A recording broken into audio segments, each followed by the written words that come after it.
Hello दोस्तों, welcome to toppers village. दोस्तों आज हम करेंगे एक्सरसाइज 16.3 जो कि नॉर्मल जो एक्सरसाइज है वो लास्ट एक्सरसाइज है अपनी है। इसके बाद हम मिसलेनियस भी देखेंगे। तो एक्सरसाइज 16.3 कम्प्लीटली प्रोबेबिलिटी पर इस बार हमें रियल में प्रोबेबिलिटी निकालनी पड़ेगी। 16.1 में सैम्पल स्पेस के क्वेश्चन थे, 16.2 में इवेंट्स के क्वेश्चन थे, 16.3 के अंदर अब हमें रियल में जो प्रोबेबिलिटी है उसके क्वेश्चंस करने को मिलेंगे। ठीक है, तो इससे जो जस्ट पिछला वाला वीडियो था उसमें मैंने काफ़ी सारी इसके अंदर जो फॉर्मूले वगैरह हैं वो सब डिस्कस किए थे। तो वो सब जो भी हम इस बार क्लास 11 में पढ़ रहे हैं ना, वो एक्जियोमेट्रिक अप्रोच ऑफ प्रोबेबिलिटी है। ठीक है, और ये पिछले वीडियोज़ का वो है अपने पास में ना, नोट्स है। तो ये नोट्स वगैरह आपको मिल जाएंगे toppersvillage.com पर। आप वहाँ से एक क्लिक करते सारे चैप्टर्स के जो नोट्स है चैप्टर वाइज वो आप डाउनलोड कर सकते हो। ठीक है, तो एक बार हम फटाफट छोटा सा रिवीजन कर लेते हैं जो आज जिन चीज़ों की ज़रूरत पड़ेगी, प्लस ये कंप्लीट ही कर लेते हैं जो भी हमने पिछली बार पढ़ा था। प्रोबेबिलिटी का फॉर्मूला सबको पता है, number of favourable outcomes divide by total number of outcomes. अगर किसी सैम्पल स्पेस में ऐसे ऐसे एलिमेंट्स है, एलिमेंट मतलब ये सैम्पल पॉइंट है, ये सैम्पल स्पेस है, ये सैम्पल पॉइंट्स इसके अंदर एक एक जो नंबर लिखा है वो A1 A2 A3 ऐसे AN। तो अगर मान लो कि A1 को लेके हमने एक इवेंट बना दिया तो ये सिंपल इवेंट हो गया, मतलब इसमें एक ही एलिमेंट हो उसको सिंपल इवेंट बोलते हैं। ऐसे A2 का A3 का ऐसे बना दिया हमने, E1 A2 A3। ठीक है, तो किसी भी इवेंट की जो प्रोबेबिलिटी होती है वो 0 से 1 के बीच में ही रहती है, और 0 और 1 भी हो सकती है। ठीक है, हमेशा हो ऐसा ज़रूरी नहीं है लेकिन हो सकती है। हाँ, ये पक्का है कि 1 से कभी भी ज़्यादा प्रोबेबिलिटी नहीं होगी, 0 से कम मतलब माइनस में नेगेटिव प्रोबेबिलिटी नहीं होगी। तो ऐसे क्वेश्चंस भी अभी हमें देखने को मिलेगा। पहला क्वेश्चन ही ऐसा है, इन दोनों कंडीशंस पर लगेगा पहला क्वेश्चन अपना। और दूसरी कंडीशन क्या है कि जितने भी यहाँ पे जो जो है ना, जो जो एलिमेंट हमने यहाँ पे लिखे हैं तो सभी के इवेंट बना दिए, और फिर सभी की प्रोबेबिलिटी को अगर हम जोड़ेंगे तो देखो जैसे ये एक सैम्पल स्पेस है, उसके हमने सारे n टुकड़े कर दिए, एक एक एलिमेंट को लेके n टुकड़े हमने कर दिए। तो एक एक की जो प्रोबेबिलिटी को अगर हम जोड़ेंगे ना तो सभी टुकड़ों की प्रोबेबिलिटी इस रेक्टेंगल की प्रोबेबिलिटी के बराबर बन जाएगी। और रेक्टेंगल ही अपने लिए सब कुछ है। ठीक है, एस सैम्पल स्पेस ये पूरा रेक्टेंगल है, एस मतलब सैम्पल इससे बड़ा कुछ भी नहीं है। और सैम्पल स्पेस की खुद की प्रोबेबिलिटी कितनी होती है, P of S equal to 1 होती है। तो इन सबको जोड़ेंगे तो 1 के बराबर ही हमें देखने को मिलेगा, 1 से ज़्यादा नहीं मिलेगा और 1 से कम भी हमें देखने को नहीं मिलेगा अगर यहाँ पे सारे के सारे टुकड़े यहाँ वाले सैम्पल स्पेस के पॉइंट्स है तो। ठीक है, उसके बाद में म्यूचुअली एक्सक्लूसिव इवेंट्स। अब ये क्या होते हैं, जैसे सेट में क्या होता है, डिसजॉइंट सेट होते हैं ना, वैसे म्यूचुअली एक्सक्लूसिव इवेंट्स दूर दूर होते हैं, मतलब इनमें कुछ भी कॉमन नहीं होता है। तो इनकी दोनों की एक साथ आने की प्रोबेबिलिटी क्या है, 0। Probability of both E and F equal to 0। याद रखना, म्यूचुअली एक्सक्लूसिव मतलब उनका आपस में कुछ भी कॉमन नहीं होता, उनकी कंबाइंड प्रोबेबिलिटी 0 होती है। उसके बाद में कॉम्प्लीमेंट्री इवेंट्स। अब कॉम्प्लीमेंट्री इवेंट्स क्या होते हैं, जैसे कोई इवेंट है E तो कॉम्प्लीमेंट्री क्या हो जाएगा, नॉट E, मतलब उसके गोले से बाहर वाला जो भी बच गया वो। तो ऐसे अगर आपको E डैश की प्रोबेबिलिटी निकालनी है तो 1 में से E की प्रोबेबिलिटी माइनस कर देना। अगर आपको E की प्रोबेबिलिटी निकालनी है ना, E की प्रोबेबिलिटी, तो फिर इसको उधर भेज देना, तो 1 माइनस E डैश की प्रोबेबिलिटी आ जाएगी। ठीक है, उसके बाद में जैसे हम सेट में पढ़ते थे ना, एन ए यूनियन बी बराबर N A plus N B minus N A intersection B. तो उस इक्वेशन को अगर हम एन एस मतलब सैम्पल स्पेस में कितने पॉइंट कितने वो है एलिमेंट्स उससे डिवाइड कर दें तो प्रोबेबिलिटी का फॉर्मूला बन जाएगा पी ए यूनियन बी बराबर P A plus P B minus P A intersection B. इसी ए यूनियन बी के ही फॉर्मूले को दूसरे तरीके से हम ऐसे बोल सकते हैं, पी ए यूनियन बी बराबर इस टुकड़े का अलग से, इस टुकड़े का क्या नाम है, ए माइनस बी, इसका क्या नाम है, ए इंटरसेक्शन बी, इसका क्या नाम है, बी माइनस ए। तो इन तीनों की प्रोबेबिलिटी को जोड़ेंगे तो ए यूनियन बी हमें वैसे मिल जाएगा, और यहाँ पे उसी से रिलेटेड कुछ और इन्फॉर्मेशन है। और म्यूचुअली एक्सक्लूसिव में अगर जैसे आपको ये फॉर्मूला लगाना है, लेकिन म्यूचुअली एक्सक्लूसिव इवेंट्स के लिए ए और बी दूर दूर है तो ए इंटरसेक्शन भी 0 बन जाएगा, तो ये नहीं आएगा फिर, है ना, ये नहीं आएगा, बस ये दोनों आएंगे, वही मैंने यहाँ पे लिखा है, पी ए यूनियन बी बराबर P A plus P B. और उसके बाद में De Morgan's law, complicated questions में ये अप्लाई करते हैं। जैसे आपको ए और बी दोनों पे ही डैश दिखाई दे ना, तब ये लगा देना यहाँ पर ए और बीच में यूनियन हो या इंटरसेक्शन हो, ये एक बार लगाना जरूर। ये सेट में भी आया था डी मॉर्गन्स लॉ, मतलब क्या करते हैं, जैसे ए यूनियन बी है, इस पर कॉम्प्लीमेंट लगाए तो आप अलग अलग कॉम्प्लीमेंट लगा सकते हो, लेकिन फिर अंदर वाला जो साइन है ना वो बदल जाएगा, यूनियन का इंटरसेक्शन हो जाएगा और इंटरसेक्शन का यूनियन हो जाएगा। ठीक है, तो अब यहाँ पे स्टार्टिंग के जो क्वेश्चन है ना, एक्सरसाइज कौन सी 16.3, उसके अंदर तो नॉर्मल से क्वेश्चन ही है, इतनी ज़्यादा ये अप्लाई करने की ज़रूरत नहीं पड़ेगी हमें, इतनी अलजेब्रा। मिसलेनियस जब देखेंगे ना तब इस पेज की फिर से हमें ज़रूरत पड़ेगी। तो स्टार्ट करते हैं क्वेश्चन नंबर 1 से, एक्सरसाइज 16.3 प्रोबेबिलिटी।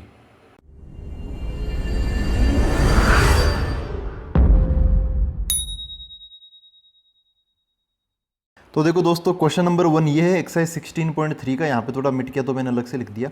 इसमें बोला which of the following can not be valid assignment of probabilities for outcomes of sample spaces S equal to, यहाँ पर दे रखा है ओमेगा, ओमेगा बोल दो या डब्लू बोल दो, एक ही बात है ना, वैसे कोई मतलब नहीं है बोलने का। तो ओमेगा 1, ओमेगा 2, ओमेगा 3 ऐसे करके ओमेगा 7 तक यहाँ पे इवेंट मतलब वो सैम्पल स्पेस में एलिमेंट्स डाल रखे हैं। तो यहाँ पर देखो पहला जो पार्ट है ना, ऐसे असाइनमेंट मतलब ऐसे कर रखे हैं कि मतलब एक के अकॉर्डिंग क्या होगा, W1 को हम 0.1 प्रोबेबिलिटी असाइन कर दिया है ना, असाइन करना असाइनमेंट हो गया अपना।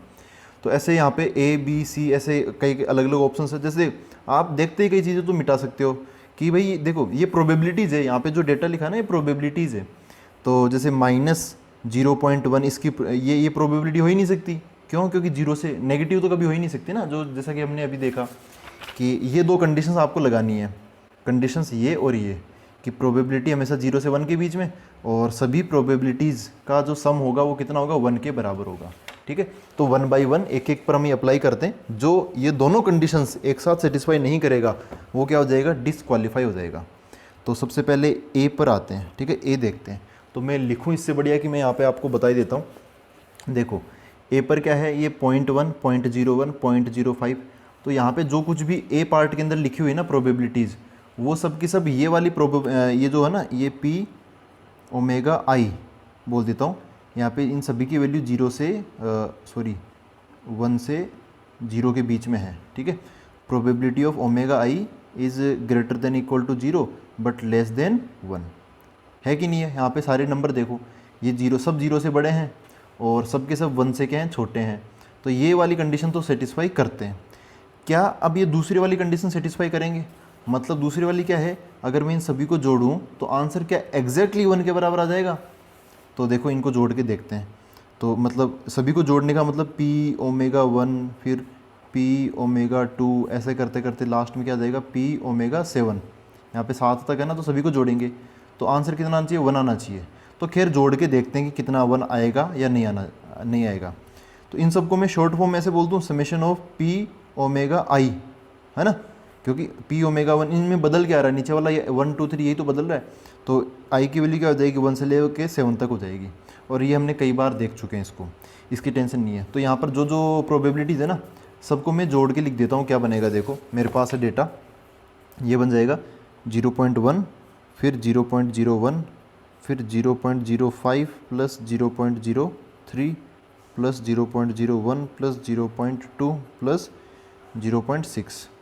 तो यहाँ पर इनको जोड़ेंगे तो पॉइंट यहाँ पर देखते हैं, यहाँ से पहले इनको देख लेते हैं, जो 2 प्लेस वाले हैं उनको देख लेते हैं। 1 2 और 5 7 और 3 10 हो गया। तो यहाँ पे 0 लग गया। यहाँ पे पॉइंट है, एक ये जगह भरनी है, एक ये जगह भरनी है, एक ये वाली जगह भरनी है। ठीक है, ऐसे यहाँ पर पॉइंट है। तो लास्ट में जो सेकंड प्लेस वाला ना, उसको मैंने जोड़ लिया, 10 आ गया तो 0 बन गया, बचा 1। ये 2 3 4 और 6 कितना हो गया, 10 हो गया।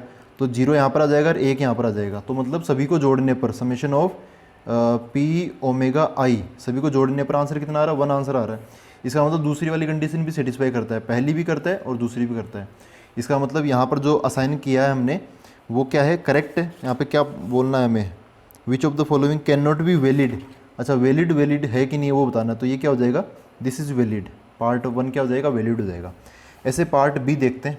तो देखो दोस्तों, बी के अंदर प्रोबेबिलिटीज़ ये है 1/7 1/7 ऐसे यहाँ पे लिख रखा है।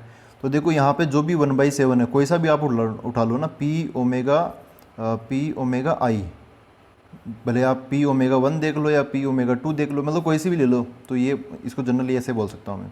तो इसकी जो वैल्यू है वो 0 से 1 के बीच में है, क्योंकि इसकी वैल्यू कितनी है, 1/7, और 1/7 हमेशा 0 से 1 के बीच में रहता है। तो फर्स्ट कंडीशन ये सेटिस्फाई करता है। दूसरी कंडीशन पर आते हैं। तो समेशन ऑफ पी ओमेगा आई, मतलब सभी प्रोबेबिलिटीज़ को अगर मैं समेशन मतलब जोड़ूँ सभी को, आई की वैल्यू 1 से लेकर 7, तो 1/7 1/7 1/7 ये कितनी बार आ रहा है, 7 बार आ रहा है। तो 7 × 1/7 बन जाएगा, है ना। एक चीज़ को आप 7 बार जोड़ोगे तो 7 मल्टीप्लाई हो जाएगा। तो कट के आंसर कितना आ जाएगा, 1 आ जाएगा। इसके बाद में आते हैं सी पार्ट पर। अच्छा, तो ये दोनों कंडीशन सेटिस्फाई करता, तो ये भी क्या हो गया, वैलिड हो गया। अब सी पार्ट पे आते हैं। तो सी पार्ट पर देखो सारी जो प्रोबेबिलिटीज़ है पी ओमेगा आई, है ना, ओमेगा 1 ले लो या कोई से भी ले लो, उन सब की वैल्यू 0 से 1 के बीच में तो है कि नहीं है। 0.1 ले लो या 0.7 ले लो, ये दोनों हाईएस्ट, अगर ये भी बीच में है तो फिर बीच वाली तो बीच में होगी। फिर इनको अगर जोड़े समेशन ऑफ पी ओमेगा आई, तो आई की वैल्यू अपनी 1 से लेके 7 तक, मतलब ये भी आ जाएगा, सब आ जाएगा इसमें। इनको जोड़ेंगे तो 1 और 2 कितना हो गया, 3 3 6, फिर 4 कितना हो गया 10, 5 15 और 6 21 और 7 28 हो गया। तो ये 2.8 बन जाएगा। अब 2.8 तो 1 के बराबर तो नहीं है ये, है ना। तो ये चीज़ क्या हो जाएगी यहाँ पर, ये चीज़ सेकंड वाली कंडीशन गलत होगी, तो इसको हम क्या बोल देंगे, नॉट वैलिड असाइनमेंट। तो यहाँ पर ये सी ऑप्शन नॉट वैलिड हो जाएगा। ऐसे डी में आते तो डी में देखते पता चल गया ये क्या है, नेगेटिव है ना। और ये भी क्या है, ये भी नेगेटिव है। तो नेगेटिव तो प्रोबेबिलिटी हो ही नहीं सकती। यहाँ पर जैसे ये मैं बोलूँ पी ओमेगा आई कितनी दे रखी है, -0.1, जो कि क्या है, नॉट पॉसिबल। तो यही चीज़ गलत होगी, तो इसको भी क्या बोल देंगे, this is also not valid assignment. ठीक है। ऐसे अब हम अगर लास्ट पार्ट देखें इसका, पार्ट ई, तो ई के अंदर देखो क्या है, यहाँ पर बहुत सारी चीज़ें आपको दिख रही है, लेकिन ये देखो ये अलग ही नंबर दिख रहा है हमें, 15/14। तो जो 15/14 होता है ना, ये होता है 1 से बड़ा। ये क्या होता है, 1 से बड़ा। इसका मतलब ये जो प्रोबेबिलिटी है 7वीं लास्ट वाली जो प्रोबेबिलिटी है पी ओमेगा 7, ये जो है ये 1 से बड़ी है। लेकिन एक्चुअल में क्या होना चाहिए, ऐसा होना चाहिए पी ओमेगा आई जो है वो 0 से 1 के बीच में होना चाहिए, 1 से इस प्रकार ज़्यादा नहीं होना चाहिए। तो ये जो क्वेश्चन में ये आ गया वो इस कंडीशन को डिस्क्वालीफाई करता है। तो इस बार अगेन ये क्या हो जाएगा, नॉट वैलिड हो जाएगा। ठीक है, नॉट वैलिड। तो ऐसे बड़ी आराम से और आसानी से हमने ये कर लिया। अब हम सेकंड क्वेश्चन पर आते हैं। ये तो पहला क्वेश्चन ही था, सेकंड क्वेश्चन देखते हैं इसमें क्या है। देखो दोस्तों, क्वेश्चन नंबर 2 में बोला a coin is tossed twice, एक सिक्के को हमने 2 बार उछाला। What is the probability that at least 1 tail occurs. ठीक है, एटलीस्ट 1, एटलीस्ट का मतलब कम से कम। तो ऐसा है कि जैसे कि हमने 2 सिक्कों को उछाला, एक सिक्का ये, एक सिक्का ये, हेड टेल ऐसा आ जाएगा। तो अच्छा पहले ये बताओ, हमेशा जैसे क्वेश्चन आए ना, आप हमेशा सबसे पहले सैम्पल स्पेस लिखो। तो सैम्पल स्पेस क्या होगा, देखो दोनों को ही कंसीडर करना है, क्योंकि 2 सिक्के हैं। जब तक हम दोनों को कंसीडर नहीं करेंगे तब तक हमें अगला केस की तरफ नहीं जाना चाहिए, मतलब कोमा बीच में नहीं लगाना चाहिए।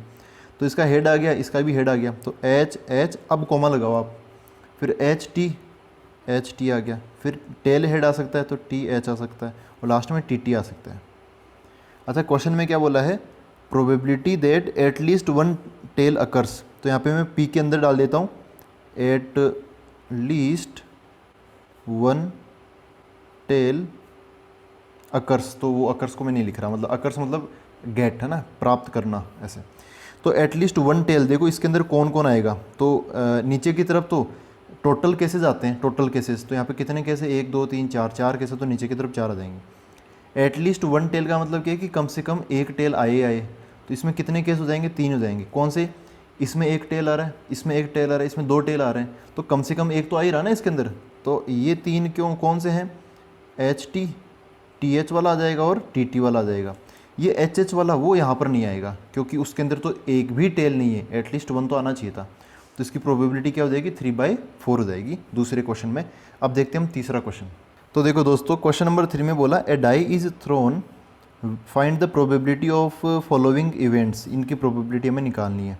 तो फर्स्ट है a prime number will appear, number greater than 3, और ये सब ऐसे ऐसे पार्ट्स दे रखे।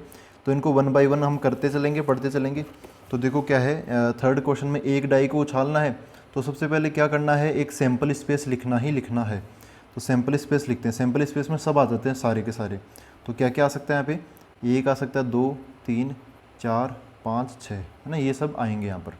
ये क्या हो गया अपने टोटल ऑल पॉसिबल केसेस, ये बन गए। अच्छा इसके बाद में क्या बोला है कि यहाँ पे फर्स्ट जो पार्ट है उसके अंदर बोला है प्रोबेबिलिटी बताओ प्राइम नंबर आने की। प्राइम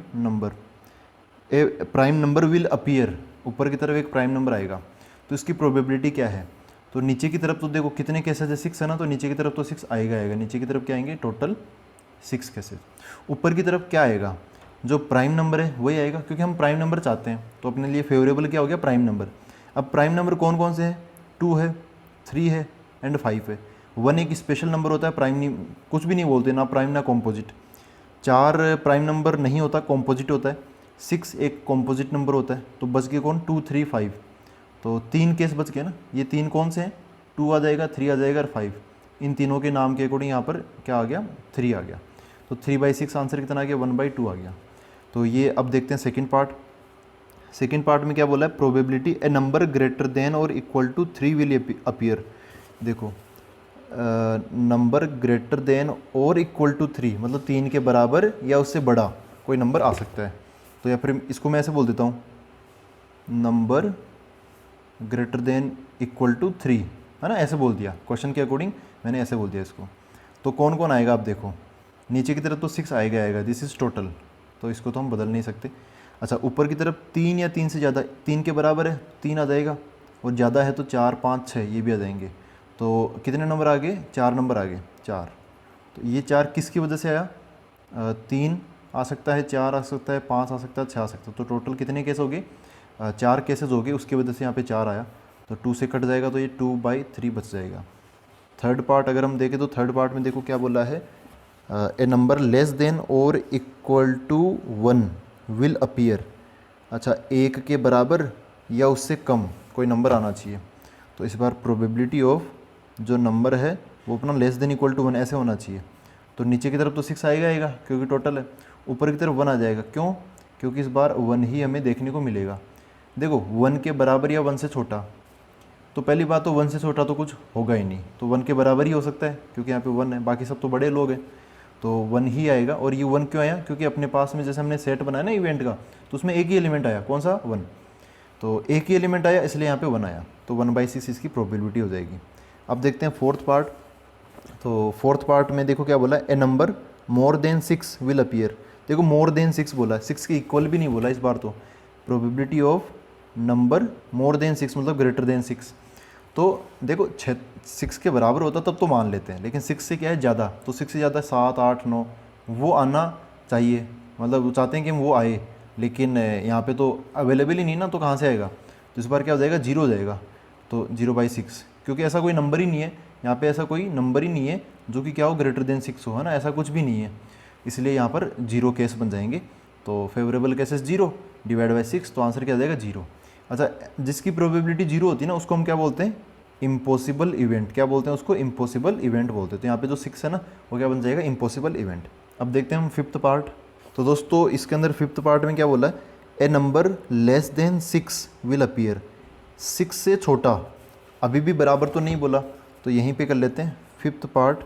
फिफ्थ पार्ट में बोला है probability of number less than 6। तो 6 से कम नंबर कौन कौन से, देखो नीचे की तरफ तो 6 आएगा क्योंकि टोटल कैसे कितने 6। इस क्वेश्चन के लिए फिक्स हो गया कि नीचे की तरफ क्या आएगा, 6 ही आएगा। हर एक पार्ट के अंदर आप देख सकते हो नीचे की तरफ 6 आ रहा है, ऊपर की तरफ अच्छा बदलता रहेगा। नंबर लेस देन 6 तो 6 से छोटा नंबर आना चाहिए, 6 से छोटा। तो 6 से छोटे नंबर क्या है, 5 है, 4 है, 3 है, 2 है और 1 है।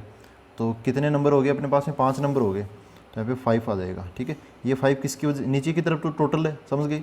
ये ऊपर वाला 5 क्यों आया, 1 2 3 4 5 इनकी वजह से आया। कितने लोग हैं, 5 लोग हैं, इसलिए 5 आ गया। तो इसकी प्रोबेबिलिटी 5/6। तो अब देखते हैं हम क्वेश्चन नंबर 4। तो दोस्तों क्वेश्चन नंबर 4 ये है, a card is selected from a pack of 52 cards. तो वही जो ताश के पत्ते होते हैं ना, प्लेइंग कार्ड्स, तो वही 52 कार्ड्स का एक पैकेट है, उसमें से एक कार्ड हमने निकाला। पहला क्वेश्चन क्या है, how many points are there in the sample space. अच्छा calculate the probability that the card is an S, मतलब इक्का आ जाए, वो भी किसका, स्पेड का। और calculate the probability that the card is an S, second है ब्लैक कार्ड। तो ये सब चीज़ें हमें बतानी है। तो देखो क्या है, सिचुएशन को समझो आप। तो अगर आपको कार्ड सिस्टम नहीं पता तो ऐसा कुछ होता है, कार्ड सिस्टम टोटल 52 कार्ड्स होते हैं, उसमें से आधे आधे अलग अलग कलर में हो जाते हैं। ब्लैक कलर में 26 और रेड कलर में 26, इनको हम कलर बोलते हैं। तो कलर कितने हो गए, 2 कलर हो गए अपने पास में। अब ब्लैक के भी 2 टुकड़े हो जाएंगे, एक स्पेड और एक क्लब, मतलब स्पेड पे ऐसा डायग्राम बना होता है और क्लब पे ऐसा होता है। तो और फिर ऐसे रेड के भी 2 टुकड़े हो जाएंगे, एक 13 में तो डायमंड आ जाएगा और 13 में हार्ट आ जाएगा। इनको बोलते हैं हम सूट। ठीक है, यहाँ पे कितने सूट हो गए, 4, 1 2 3 4। उसके बाद में सबसे हायर प्रायोरिटी एस की, फिर किंग क्वीन जैक, और ऐसे फिर सब के अंदर ये मिलता है।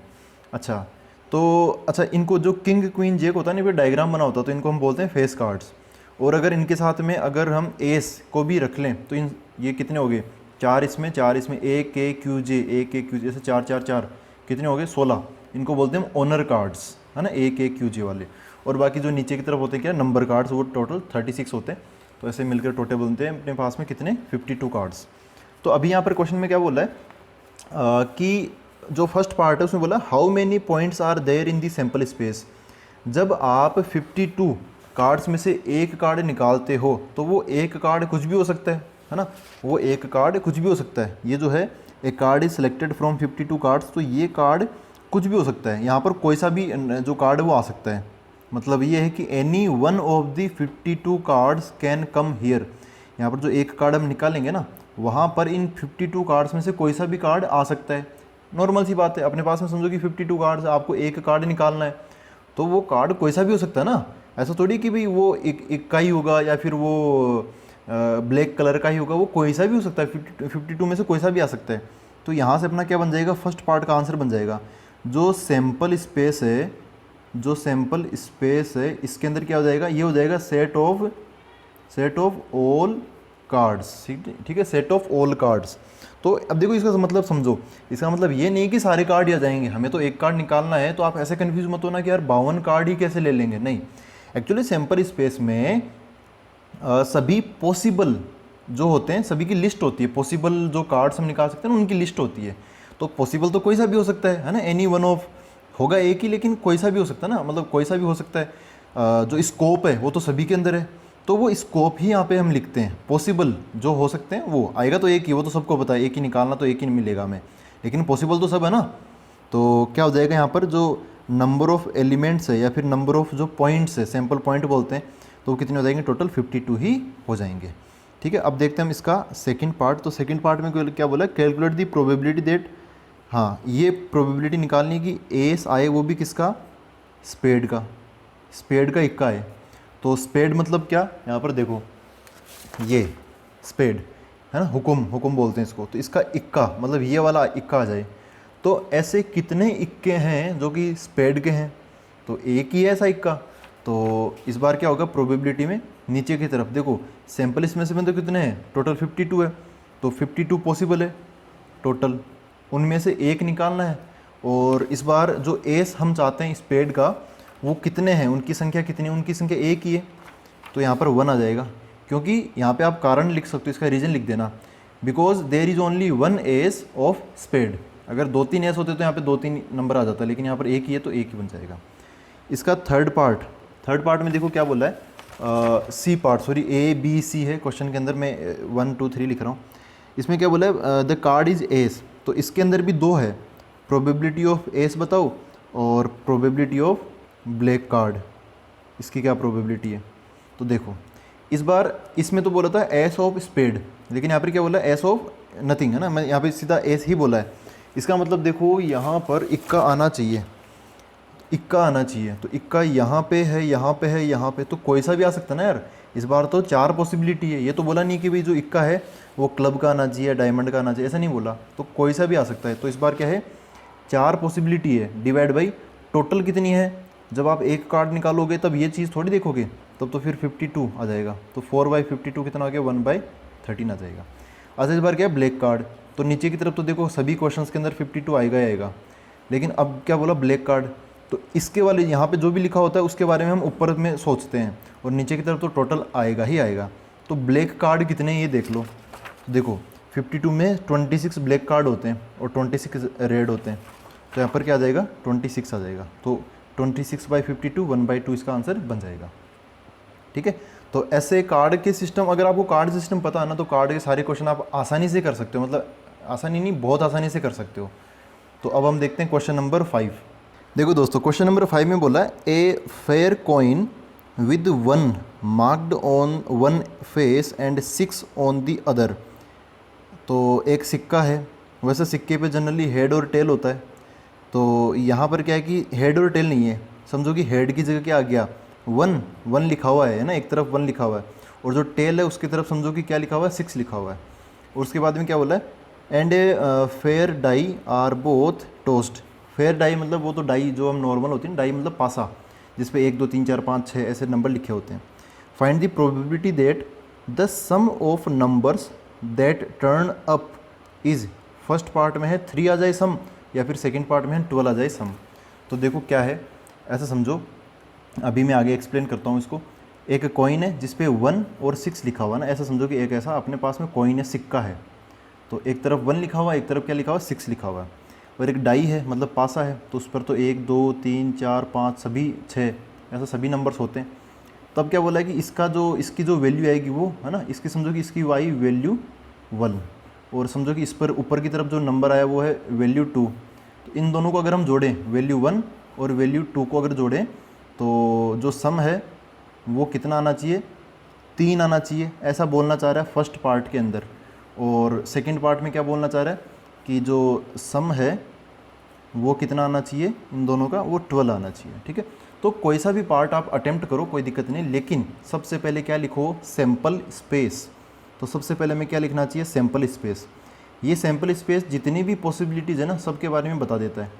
तो देखो क्या होगा, हो सकता है कि इस पर 1 आ जाए और इधर 1 आ जाए, या फिर 1 के साथ 2 आ जाए, या फिर कॉइन के 1 के साथ में डाई का 3 आ जाए। तो ऐसे 1,1 यहाँ पे जो पहला नंबर है वो मैं कॉइन का लेके चल रहा हूँ, और जो दूसरा नंबर है वो मैं डाई का लेके चल रहा हूँ। ठीक है, 1,1 1,2 1,3 1,4 1,5 1,6, ऐसे ही मैं ये 6 के साथ में, अब कॉइन अगर उल्टा पड़ गया तो 6 ऊपर की तरफ आ जाएगा, और फिर इधर कुछ भी आ सकता है, 6 के साथ में 1 आ सकता है, 6 के साथ में 6 भी आ सकता है, कुछ भी आ सकता है ना, तो वो केसेस भी मैं लिख देता हूँ अपने आप से ही। तो ये सारे सैम्पल स्पेस के अंदर अपने पॉइंट्स आ गए, सैम्पल पॉइंट हो गए सबके सब। अब प्रोबेबिलिटी निकालते हैं, चलो सम कितना आने की, इस बार ये ले लेते हैं 3, सम 3 आने की क्या प्रोबेबिलिटी है। तो नीचे की तरफ कितना आएगा, देखो नीचे की तरफ आएंगे टोटल, तो टोटल गिन लो आप यहाँ पर कितने ब्रैकेट है, 1 2 3 4 5 6 और 6 नीचे है, तो टोटल 12 ब्रैकेट हो गए। और सम 3 कब आ रहा है, किस केस के अंदर सम 3 आ रहा है, तो देखो 1 और 1 इन दोनों को जोड़ेंगे तो 2 आंसर आएगा, 1 और 2 इन दोनों को जोड़ेंगे तो कितना, 3 आंसर आएगा। तो ये इसमें मैचिंग हो गया। और कहीं पे 3 बन रहा है क्या, अगर कहीं और पे भी बन रहा है तो उसको कंसिडर कर लो, ये 4 हो जाएगा, ये 1 + 4 5 हो जाएगा, 1 + 6 ये 1 + 5 6 हो जाएगा, ऐसे ये ज़्यादा है। 6 + 1 या तो ये तो स्टार्ट ही 6 से हो रहा है, तो ऑटोमेटिकली 3 से तो ज़्यादा आएगा। तो बस एक ही केस है यहाँ पर, ये एक ही केस आएगा। और ये वाला केस भी कौन सा है, ये वाला 1,2 वाला, इन दोनों को जोड़ोगे तो हमें 3 मिल जाएगा, तो 1/12 इसकी प्रोबेबिलिटी बन जाएगी। ठीक है, अब इस पे आते हैं, सम कितना है 12, तो probability of sum equal to 12 ये देखते हैं।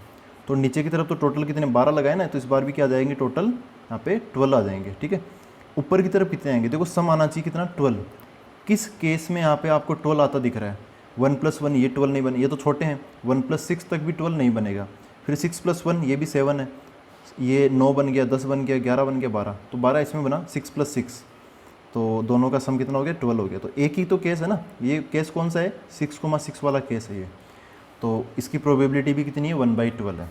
तो ऐसे हैं ये क्वेश्चंस। अगर आप चीज़ों को बहुत आसानी से, बिना कुछ टेंशन लिए आसानी से अगर समझ सकते हो ना, और ऐसे सैम्पल स्पेस अगर आप एक बार लिख सकते हो, तो सारे क्वेश्चन बहुत आसान होंगे आपके लिए। ठीक है, तो अब मिलते हैं अगले वीडियो के अंदर। Thank you very much.